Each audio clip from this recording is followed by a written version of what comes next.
Hello दोस्तों, नमस्कार। मैं भी एक आप सभी का बहुत बहुत स्वागत करता हूं एक और नए क्लास में। तो आप सब कैसे हैं? उम्मीद करता हूं आप सब अच्छे होंगे और आप सभी की एसएससी जीडी एग्जाम 2026 की तैयारी बहुत ही अच्छी तरीके से चल रही होगी। तो साथियों, जैसा कि आज 23 अप्रैल हो गया है और एसएससी जीडी का एग्ज़ाम 27 अप्रैल से शुरू होने आ रहा है और कल से यानी पहले हफ्ते का जिनका भी एग्ज़ाम होगा एडमिट कार्ड भी आना स्टार्ट हो जाएगा। तो उम्मीद करूँगा आप लोगों ने अपनी तैयारी बहुत ही अच्छी तरीके से कर लिए होंगे GK, current affair, Hindi, math और रीजनिंग में। तो साथियों, आज की इस क्लास में हम लोग पेपर से पहले पेपर सितंबर तीसरे को डिस्कस करेंगे। इससे पहले हम लोग 3 पेपर तो कंप्लीट कर लिए थे, लेकिन जो तीसरा पेपर आना था वो आ नहीं पाया। तो आज की सेशन में हम लोग इस तीसरे पूरे पेपर को हल करने वाले हैं। जैसा कि एसएससी जीडी का परीक्षा 1 घंटे का होने वाला है, ध्यान रखिएगा। इसी 1 घंटे में 20 सवाल आपको जीके का मिलेगा हल करने के लिए, 20 सवाल हिंदी का मिलेगा, 20 सवाल मैथ का मिलने वाला है और 20 सवाल रीजनिंग का मिलने वाला है। 80 सवाल का आपका पूरा पेपर होगा और 1 सवाल आप सही करेंगे 2 नंबर, 160 नंबर का पूरा पेपर होने वाले हैं। और हर एक सवाल पे 0.25 का नेगेटिव मार्किंग रहेगा, यानी 1/4 का। 4 क्वेश्चन आप गलत करेंगे तब जाकर आप सभी का 1 नंबर माइनस मार्किंग होने वाला है।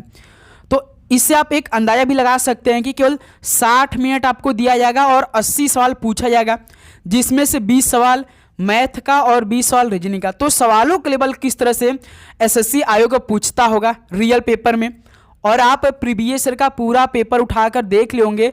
यदि आपका उसमें से लगभग 60 प्लस स्कोर होता होगा तो आपका इस पेपर में भी 70 प्लस स्कोर होने वाला है। और इस बार कट ऑफ को यदि आपको क्लियर करना है तो 80 सवाल में से 70 सवाल आपको टारगेट लेकर चलना है। आराम से आपका सिलेक्शन होगा, आप किसी भी कैटेगरी में बिलोंग करते हैं तो। ओके मेरे दोस्तों, आज की इस क्लास में जैसे हर बार एसएससी जीडी के पेपर में सवाल पूछा थे, वैसे ही सवाल आज की इस क्लास में हम लोग डिस्कस करने वाले हैं।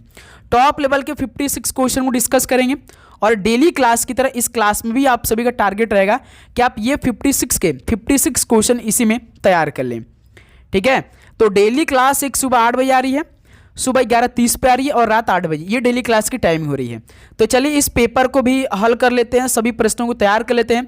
आप पहली बार एग्जाम देने जा रहे हैं तो आज के इस सभी प्रश्नों को तैयार करके एक बार जरूर जाइएगा, ठीक है।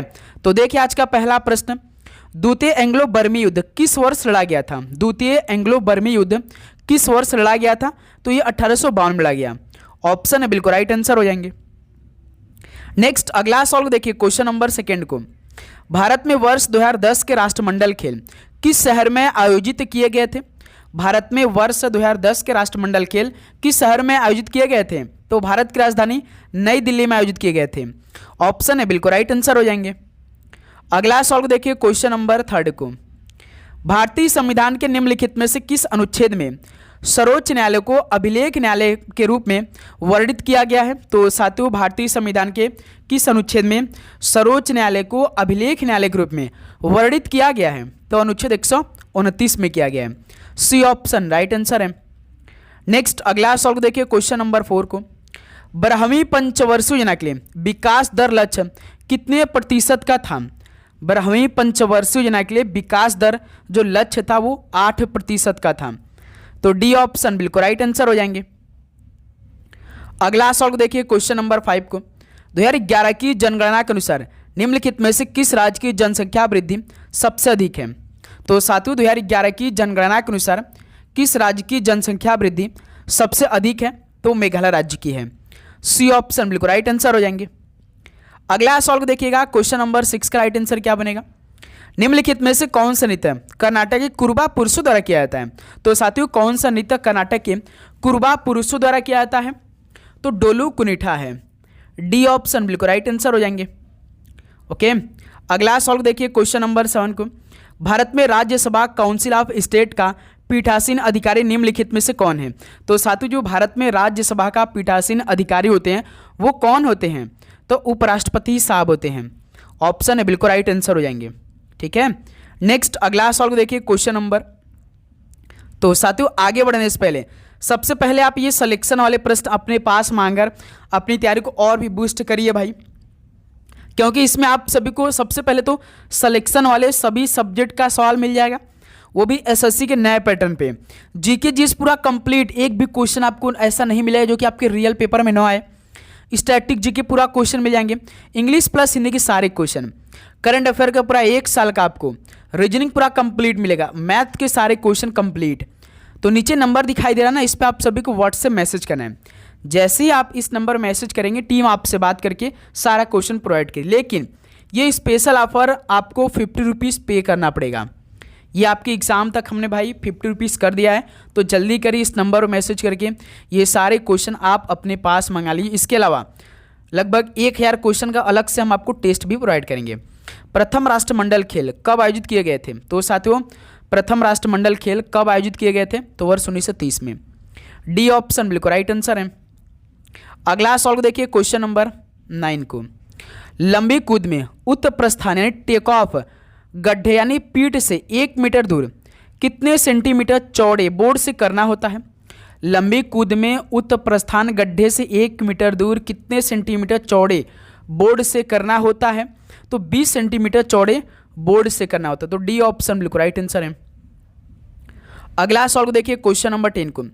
पंडित भीमसेन जोशी को किस वर्ष सर्वोच्च नागरिक पुरस्कार भारत रत्न प्राप्त हुआ? पंडित भीमसेन जोशी को किस वर्ष सर्वोच्च नागरिक पुरस्कार भारत रत्न प्राप्त हुआ? तो 2009 में। सी ऑप्शन राइट आंसर है। नेक्स्ट अगला सवाल कॉल करिए क्वेश्चन नंबर 11 को। भारत की प्रथम पंचवर्षीय योजना किस मॉडल पर आधारित थी? तो साथियों जो भारत की प्रथम पंचवर्षीय योजना है वो किस मॉडल पर आधारित थी? तो भारत की प्रथम पंचवर्षीय योजना 1951 से लेकर 56 तक जो कि पंडित जवाहरलाल नेहरू जी ने इसको स्टार्ट किया था। तो ये हैरोल्ड डोमर मॉडल पर आधारित थी। तो ऑप्शन है बिल्कुल राइट आंसर हो जाएंगे। और साथियों आप चैनल पर नए हैं तो चैनल को सब्सक्राइब करने बाद नोटिफिकेशन को भी ऑन कर लीजिए भाई। सरदार वल्लभ भाई पटेल ने किस वर्ष में कांग्रेस के अध्यक्ष के रूप में कार्य किया? सरदार वल्लभ भाई पटेल ने किस वर्ष में कांग्रेस के अध्यक्ष के रूप में कार्य किया था? तो वर्ष 1931 में। तो ऑप्शन बिल्कुल राइट आंसर है। नेक्स्ट अगला सवाल देखिए क्वेश्चन नंबर 13 को। निम्नलिखित में से किसे भारत की संविधान सभा के अध्यक्ष के रूप में चुना गया था? तो साथियों किसे भारत की संविधान सभा के अध्यक्ष के रूप में चुना गया था? तो राजेंद्र प्रसाद जी को। ऑप्शन है बिल्कुल राइट आंसर हो जाएंगे। नेक्स्ट अगला सवाल को देखिए क्वेश्चन नंबर 14 को। कौन से खेल में खिलाड़ियों के कौशल स्तर पर आकलन करने के लिए एलो रेटिंग प्रणाली का उपयोग किया जाता है? तो कौन से खेल में खिलाड़ियों के कौशल स्तर पर आकलन करने के लिए एलो रेटिंग प्रणाली का उपयोग किया जाता है? तो ध्यान रखिएगा शतरंज के खेल में। डी ऑप्शन बिल्कुल राइट आंसर हो जाएंगे। नेक्स्ट अगला सवाल को देखिए क्वेश्चन नंबर 15 को। छऊ नृत्य शैली का संबंध निम्नलिखित में से किस राज्य से है? तो साथियों छऊ नृत्य शैली का संबंध किस राज्य से है? तो पश्चिम बंगाल से भाई, झारखंड से है, और असम से भी कुछ कुछ मिलता है। ये सी ऑप्शन राइट आंसर हो जाएंगे। नेक्स्ट अगला सवाल को देखिए 60 नंबर को। वर्ष 2001 की जनगणना के अनुसार भारत की कुल साक्षरता दर कितनी है? वर्ष 2001 की जनगणना के अनुसार भारत की कुल साक्षरता दर कितनी है? तो 64.83% है। डी ऑप्शन राइट आंसर है। अगला सवाल को देखिए क्वेश्चन नंबर 17 को।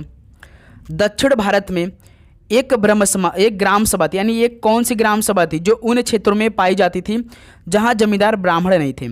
तो दक्षिण भारत में और एक ग्राम सभा थी जो उन क्षेत्रों में पाई जाती थी जहां जमींदार ब्राह्मण नहीं थे। तो डी ऑप्शन बिल्कुल राइट आंसर है। अगला सवाल को देखिए क्वेश्चन नंबर 18 को। 8वीं पंचवर्षीय योजना के दौरान भारत 1 जनवरी किस वर्ष को विश्व व्यापार संगठन का सदस्य बन गया? तो साथियों 8वीं पंचवर्षीय योजना के बाद भारत 1 जनवरी किस वर्ष को विश्व व्यापार संगठन यानी वर्ल्ड ट्रेड ऑर्गेनाइजेशन का सदस्य बन गया था? तो वर्ष 1995 में। ऑप्शन है बिल्कुल राइट आंसर है। ओके, अगला सवाल को देखिए क्वेश्चन नंबर 19 को। धम्म शब्द एक प्राकृतिक शब्द है जिसका संबंध प्राचीन भारत के किस शासक से है? धम्म शब्द एक प्राकृतिक शब्द है जिसका संबंध प्राचीन भारत के किस शासक से है? तो अशोक से है। डी ऑप्शन राइट आंसर है। ओके, अगला सवाल को देखिए क्वेश्चन नंबर 20 को। ओलंपिक खेलों में पूल तैराकी 8 लेन में विभाजित कितने मीटर लंबे स्विमिंग पूल के अंदर होती है? तो साथियों ओलंपिक खेलों में पूल तैराकी 8 लेन में विभाजित 50 मीटर लंबे स्विमिंग पूल के अंदर होती है। तो सी ऑप्शन बिल्कुल राइट आंसर हो जाएंगे।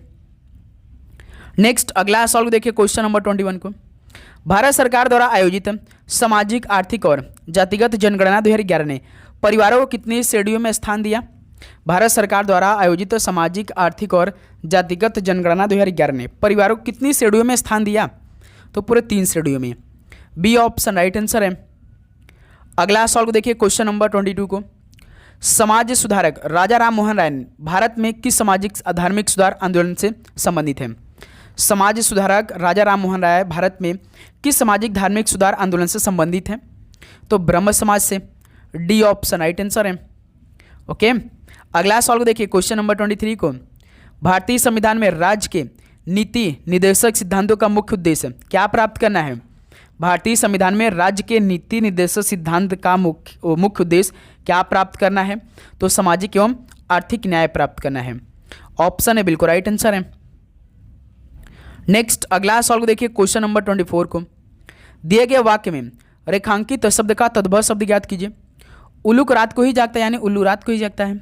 उल्लूक का तद्भव शब्द क्या होगा? उल्लू होगा भाई। अगला सवाल को देखिए क्वेश्चन नंबर 25 का राइट आंसर। दिए गए वाक्यांश के लिए सार्थक शब्द ज्ञात कीजिए।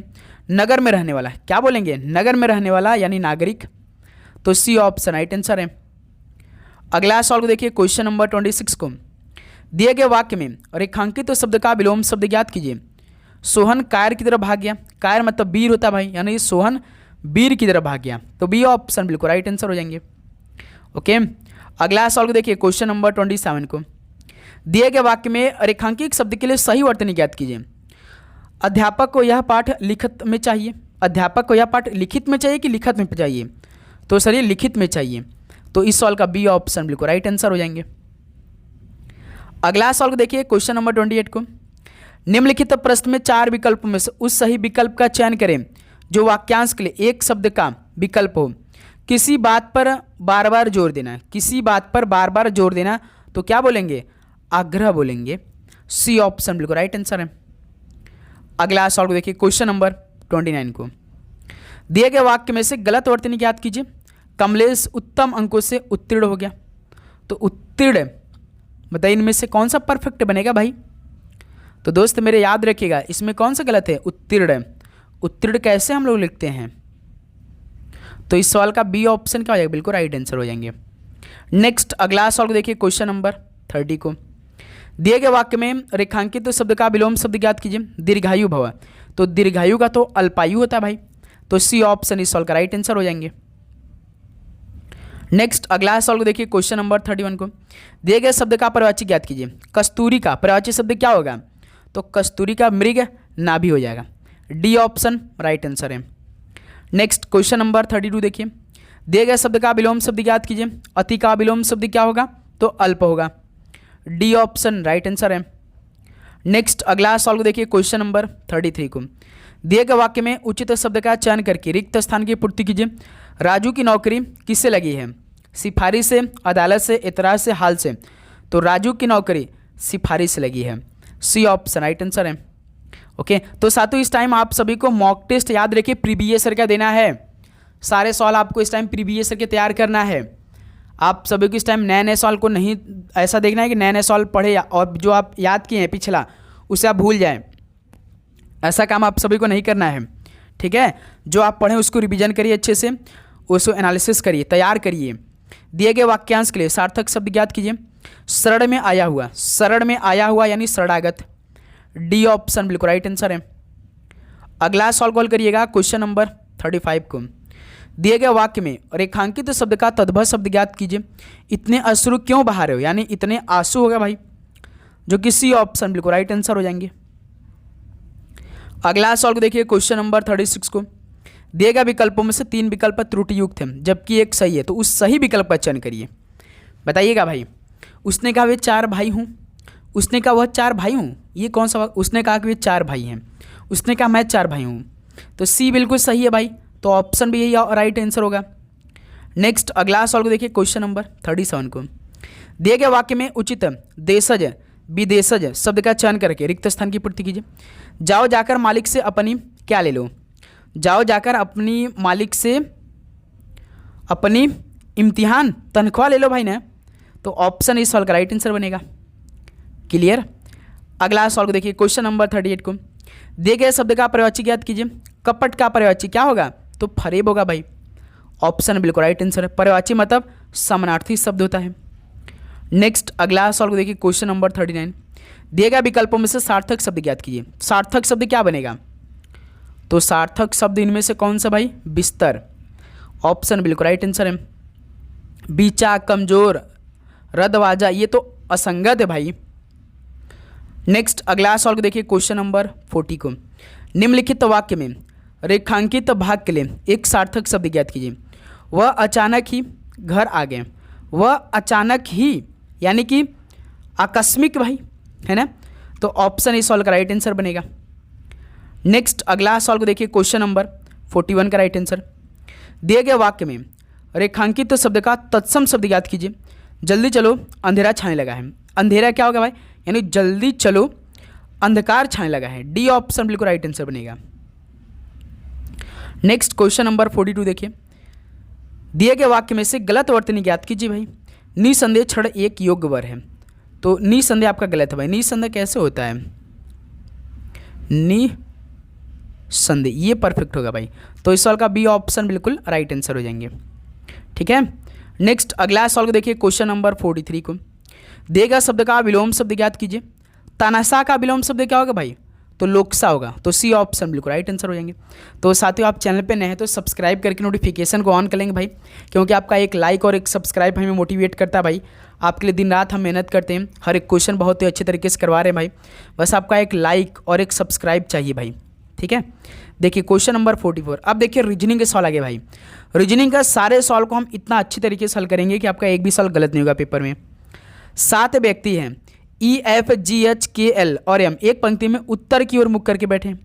एक पंक्ति है, सभी भाई ऊपर की तरफ दे रहे हैं, यानी उत्तर की तरफ देख रहे हैं।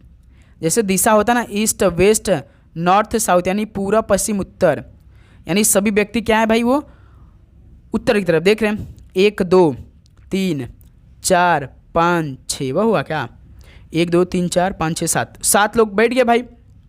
1 2 3 4 5 6 7, 7 व्यक्ति बैठ गए। अब एक एक लाइन को पढ़ेंगे भाई, एक एक लाइन को कंप्लीट करते हुए चलेंगे।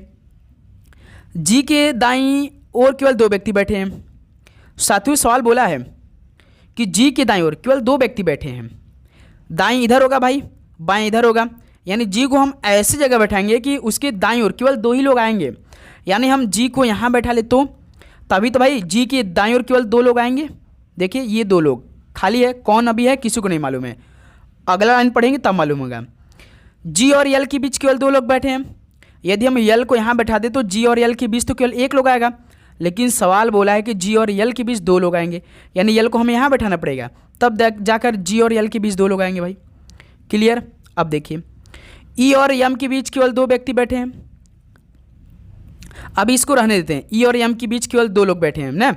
इसको देखिए, यम जो है वो जी के ठीक बाईं ओर बैठा है, जी के ठीक बाईं ओर एम बैठा है, यानी मेरे दोस्त यम यहाँ पे आ जाएगा भाई, क्योंकि जी तो ऑलरेडी यहाँ बैठा है, तो इसके बाईं साइड में यम आ गया।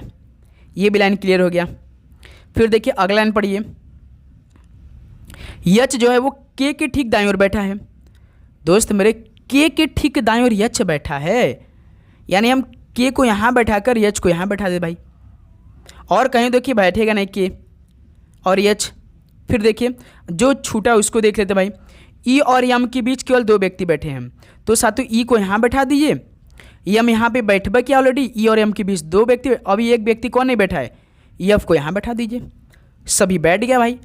सवाल में आखिरी लाइन में क्या पूछा कि पंक्ति के बाएं छोर से तीसरे स्थान में कौन बैठा। पंक्ति ये है, पंक्ति है तीसरे स्थान पे, पहले स्थान पे ये है बाएं से, दूसरे के पे यल है, तीसरे का पे यफ है, यानी यफ बैठा है भाई।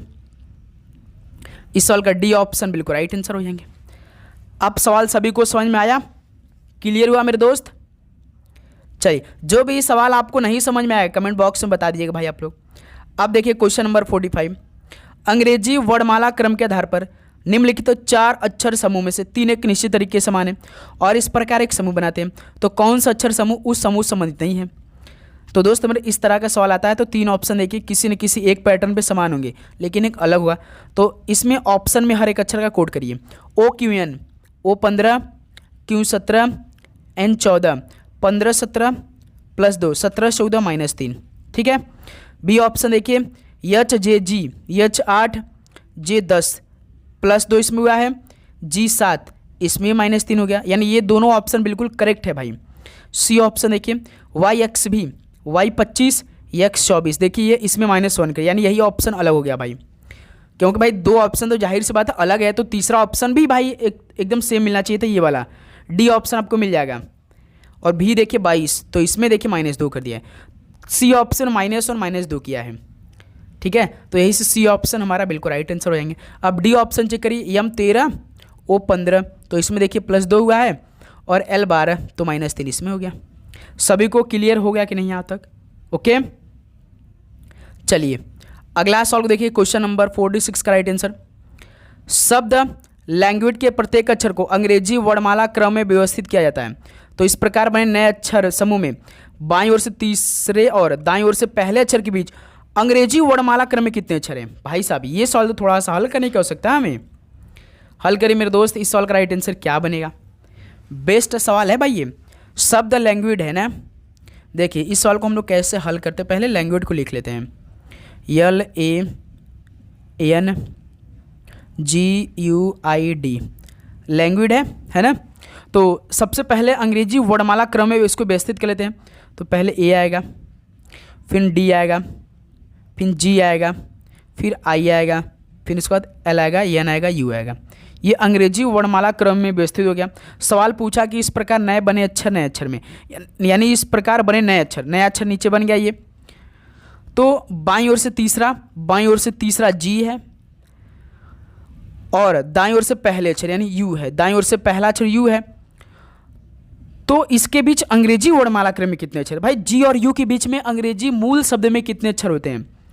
G देखिए 7 होता है, U 21 होता है। तो 21 में से 14, 7 को हटाएंगे 14, 14 में से कितना हो जाएगा? एक आप और माइनस करेंगे 13 होगा, यानी 13 अक्षर आता है भाई। जैसे G HIJKLMNOPQRST 312 13 लोग आते हैं भाई, 13 अक्षर आते हैं। तो डी ऑप्शन बिल्कुल राइट आंसर होंगे, तो 13 आते हैं भाई, ठीक है। अगला सॉल्व देखिए, क्वेश्चन नंबर 47 का राइट आंसर। अंग्रेजी वर्णमाला क्रम के आधार पर ESAW का संबंध GBCZ से एक निश्चित तरीके से, उसी प्रकार TIPD का संबंध VLRG से, तो दिए गए विकल्पों में से किस से XUNC का संबंध है उसी तरह का पालन करते हुए बताइए। जैसे अब देखिए ESAW इसका संबंध है GBCZ, हर एक अक्षर का पहले कोड करिए। E होता 5, G होता 7, S होता 19, B होता 22, A होता 1, C होता 3। तो यहाँ पे देखिए A का C से रिलेशन बनाना है, चेक कर लेते हैं भाई इसको भी। W 23, Z 26, 5 से 7 +2, 19 से 22 +3, 1 से 3 +2, 23 26 +3। इसमें रिलेशन तो भाई बहुत सिंपल लगा है, +2 +3 +2 +3 लगा है। हमने आपको बताया जब दो रिलेशन पता करने के लिए दे तो केवल पहला आपको रिलेशन पता करना है, तो हमने पहला रिलेशन पता कर लिया। तो उसी के आधार पर जो हमसे पूछा है XUNC का हम पता कर लेंगे भाई कोड, +2 +3 करके XUNC +2 +3 +2 +3 X 24, 24 2 26, 26 पे Z आता है। U होता है 21, 21 3 24 पे X होता है। N होता है 14, 14 2 16, 16 पे P आता है। 3 3 6, 6 पे F। तो ZX PF यानी बी ऑप्शन, 47 का बी ऑप्शन इस सॉल्व का राइट आंसर हो जाएंगे। चलिए दोस्त मेरे अगला सॉल्व कॉल करिए, क्वेश्चन नंबर 48 को। दी गई श्रेणी में प्रश्नवाचक चिन्ह के स्थान पर क्या आना चाहिए? 24 34 54 94 174, बताइए क्या आएगा? 24 34 54 94 174 क्या आएगा? 24 से 34 +10, 34 54 +20, 54 से 94 +30, 94 से 74 यानी कितना है भाई? 680। एक सेकंड भाई, ये तो 54 में हम +40 करेंगे तब जाकर भाई 94 बनेगा। 94 से 174 यानी +80 हुआ है। अब देखिए 10 का दूना 20, 20 का दूना 40, 40 दूना 80, 80 का दूना 160, यानी 174 में 160 जोड़ेंगे कितना आएगा? 74 60 60 60 120। पहले 74 और 60 को हम जोड़ें, 60 60 120, 134, 100 बाकी है 334 होगा भाई। तो यहाँ पे कितना आएगा? 334 आएगा, जो कि बी ऑप्शन। तो 48 का बी ऑप्शन बिल्कुल सटीक आंसर मिलेगा। क्लियर? चलिए नेक्स्ट अगला सॉल्व देखिए, क्वेश्चन नंबर 49 का राइट आंसर। कथन और निष्कर्ष का उत्तर दीजिए। सभी खीरे गाजर हैं। सभी खीरे क्या है भाई? गाजर हैं। खीरा को के से लिख रहे हैं, गाजर को जी से लिख रहे हैं। सभी खीरे फलियां, ये जो सभी खीरे हैं ना वो क्या है भाई? फलियां हैं। फलियां के यप से लिख रहे हैं। कुछ फलियां सेब हैं। कुछ फलियां जो है वो सेब हैं। ठीक है, ये कुछ फलियां सेब हो गया और कुछ फलियां जो गाजर भी हो गया भाई। ठीक है, ध्यान रखिएगा। आप देखिए निष्कर्ष देखिए, कुछ सेब क्या खीरे हैं? बताइए आप लोग, कुछ सेब क्या खीरे हैं? नहीं, क्योंकि खीर और सेब का तो रिलेशन नहीं दिया भाई। क्यों मेरे दोस्त? बताइएगा आप लोग इस सवाल का राइट आंसर क्या बनेगा? पहला तो गलत हो गया भाई। दूसरा का देखिए, कुछ फलियां क्या गाजर? बिल्कुल है। देखिए कुछ फलियां ये गाजर है तो, है ना, यानी दूसरा का अनुसरण कर रहा है भाई कथन को, यानी केवल निष्कर्ष दो अनुसरण करता है, यानी सेकंड नंबर 49 का बी ऑप्शन यानी सेकंड नंबर बिल्कुल राइट आंसर हो जाएंगे। क्लियर? अगला सवाल को देखिए, क्वेश्चन नंबर 50 को। आर्यन 20 का SI4 से एक निश्चित तरीके संबंध है, उसी तरीके से MK5 का NF-11 संबंधित, तो समान तर्क का अनुसरण करते हुए निम्नलिखित में से किस QB3 संबंधित है? तो दोस्त मेरे Aryan 20 जो है कि वो SI4 से रिलेशन है। बताइए कैसे हल करिए। तो दोस्त मेरे जब अक्षर और नंबर साथ में दे तो सबसे पहले नंबर को हल किया जाता है। 20 से 4 यानी -16 हुआ है भाई। 20 में से -16 4। अब R होता 18, यस होता 19, तो +1 इसमें हो गया। N 14 I नो यानी इसमें -5 भाई। इसमें तो कुछ अलग रिलेशन भाई। +1 -5 -16 लगा है। दूसरा भी हमें हल करना पड़ेगा, देखना पड़ेगा क्या +1 -5 -16 लगा है क्या। जैसे MK 5 NF-11 से, तो दोस्त मेरे 5 में से -16 घटाइए, 5 में से -16 घटाइए तो -11 आ जाएगा। M 13 N 14 तो भाई +1 इसमें हो गया। K 11 F 6 तो -5 तो हो गया। देखिए सेम रिलेशन है, +1 का -5 -16 का। सभी को समझ में आया? तो यही सेम रिलेशन है। Q भी 3 में लगाना पड़ेगा। Q भी 3, तो सबसे पहले 3 में से -16 करेंगे -13 आ जाएगा भाई। Q 17 तो +1 इसमें, 17 का 18 पे R। Q भी है ना भी 22 तो -5 करना था। 22 में से 5 17 17 पे Q, RQ -13 जो कि C ऑप्शन 50 का C ऑप्शन बिल्कुल राइट आंसर हो जाएंगे। क्लियर? चलिए अगला सवाल को देखिए, क्वेश्चन नंबर 51 का राइट आंसर। दी गई श्रेणी में प्रश्नवाचक चिन्ह के स्थान पर क्या चाहिए? 4 30 82 160 264। तो दोस्त मेरे देखिए 4 30 82 160 264, 4 का 30 से +26, 30 से 82 +52, 82 से 160 +78 उसमें हुआ है भाई। 160 से 160 104 होगा भाई। देखिए 26 दूनी 52, 26 से 78, 26 से 104, 26 पंज 130, यानी 264 को 130 में जोड़ी कितना आएगा? 200 100 300 364 30 94, यानी 394 आएगा भाई, है ना। 394 ऑप्शन पहला बिल्कुल सटीक आंसर मिलेगा। क्लियर हुआ यहाँ तक? किसी प्रकार का डाउट?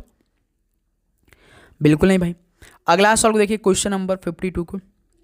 एक विशेष कूट भाषा में MCOPT को 20 के रूप में कूटबद्ध किया जाता है, VSB को 12 के रूप में कूटबद्ध किया जाता है, तो दी गई भाषा में JIGETY के लिए कूट क्या होगा? तो दोस्त मेरे MCOPT इसका कोड 20 लिखा है। कैसे भाई? इसमें देखिए 5 अक्षर है, काउंट करिए, इसमें 5 अक्षर हैं और 4 का मल्टीप्लाई कर दिए 20 आ जाएगा। उसी प्रकार VSB देखिए, VSB को 12 लिखा है तो कितने अक्षर है? 3 अक्षर हैं, मल्टीप्लाई कर दिए 4 तो 12 बन जाएगा। जितना अक्षर हो उसमें 4 मल्टीप्लाई करा है, तो पूछा किसका है? JIGETY। इसको काउंट करिए 1 2 3 4 5 6, 6 में 4 का मल्टीप्लाई कर दिए 24 आ जाएगा। तो ये कौन सा ऑप्शन है? C ऑप्शन 52 का C ऑप्शन बिल्कुल राइट आंसर हो जाएंगे। क्लियर मेरे दोस्त? नेक्स्ट क्वेश्चन नंबर 53 देखिए। अंग्रेजी वर्णमाला क्रम के आधार पर दी गई श्रृंखला में प्रश्नवाचक के स्थान में क्या आना चाहिए? DUT GSR JQP MON question mark. इस तरह के जब सवाल आता तो हमने आपको बताया कि आपको केवल पहले अक्षर के लेसन निकालना है। जैसे DGJM का DGJM D4 G7 J10 M13, 4 से 7 +3, 7 से 10 +3, 10 से 13 +3, 13 3 जोड़ दिए 16, 16 पे कौन था पी से ऑप्शन मिलेगा भाई, यानी पहला हमारा पी मिल गया भाई। ठीक है, पहला हमारा पी मिल चुका है। दूसरे का देखिए US QO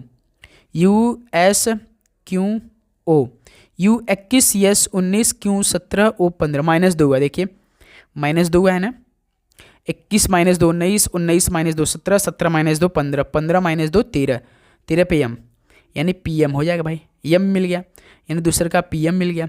तीसरे का देखिए TRPN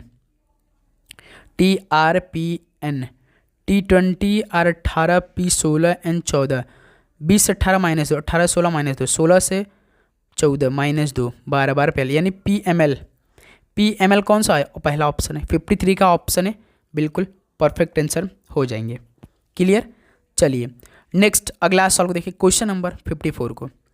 एक विशेष कोड भाषा में HIDS को 1273 के रूप में कोडित किया गया है और डिस्क को 3210 के रूप में कोडित किया गया है, तो दी गई कोड भाषा में के लिए कोड क्या है, बताएंगे आप लोग। इस सॉल्व का राइट आंसर क्या बनेगा, ये भी मोस्ट इंपॉर्टेंट सवाल है भाई, बताइएगा। जैसे देखिए HIDS 4 अक्षर है, तो इसके लिए अलग 4 कोड क्या है, 1273। डिस्क में 4 अक्षर है, DISK में 4 अक्षर, तो इसके लिए अलग कोड क्या है, 3210। तो पूछा किसका कोड, के का।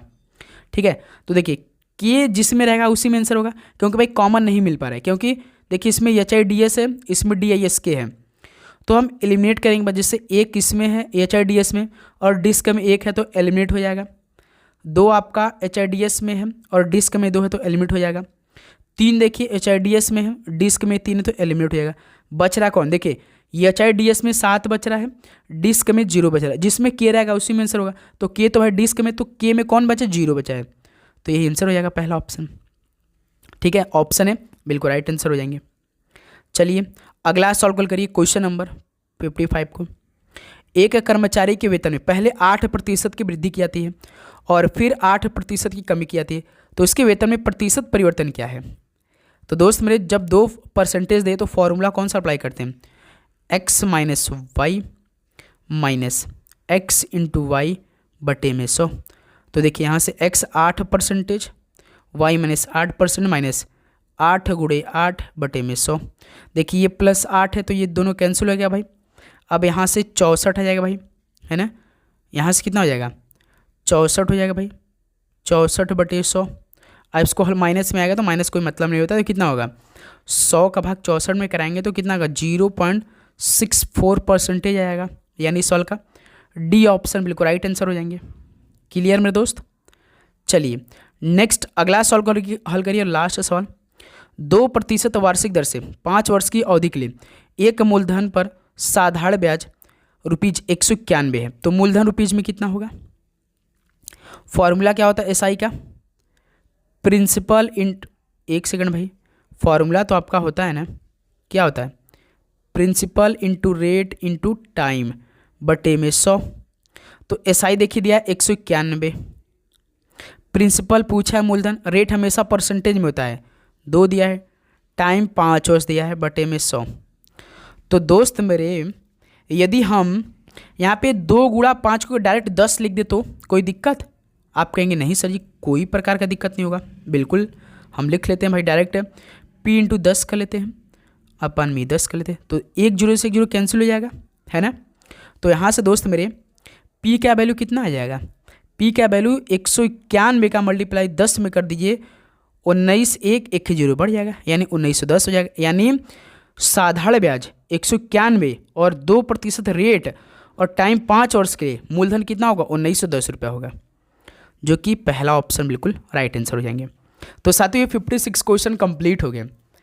तो उम्मीद करूंगा आपको 56 सारे क्वेश्चन याद हो गए होंगे भाई, तैयार हो गए होंगे। तो बताइए आपको किसी भी प्रश्न पे डाउट तो कमेंट बॉक्स में जरूर बता दीजिए। लगातार 3 क्लास आ रही हैं आपके एग्जाम के लिए भाई, एक भी दिन का गैप नहीं होगा, बस आप सभी को मेहनत करना है, सिलेक्शन लेना है, प्रीवियस ईयर का पूरा मॉक टेस्ट लगा डालिए, हर एक क्वेश्चन को तैयार कर लीजिए मेरे दोस्त, ठीक है। तो चलिए इस सेशन को यहीं पे समाप्त करते हैं, और आप चैनल पे नए हैं तो चैनल को सब्सक्राइब करने के बाद नोटिफिकेशन को ऑन करिए, ठीक है। आप सभी को all the very best, God bless you, आपका पेपर बहुत अच्छा जाएगा भाई, भगवान भोलेनाथ का आशीर्वाद आप पे बना रहेगा, यही हम लोग का भी कामना है कि आप सभी का पेपर अच्छा जाए, GK current affair, Hindi, math, reasoning आपकी तैयारी बहुत अच्छी हो, ओके, तो चलिए दोस्त इस सेशन को यहीं पर समाप्त करते, मिलते हैं कल सुबह 8 बजे एक नए सेशन के साथ। आप सभी को जय हिंद, जय भारत, पढ़ाई करते रहिए, ऑल द वेरी बेस्ट, धन्यवाद।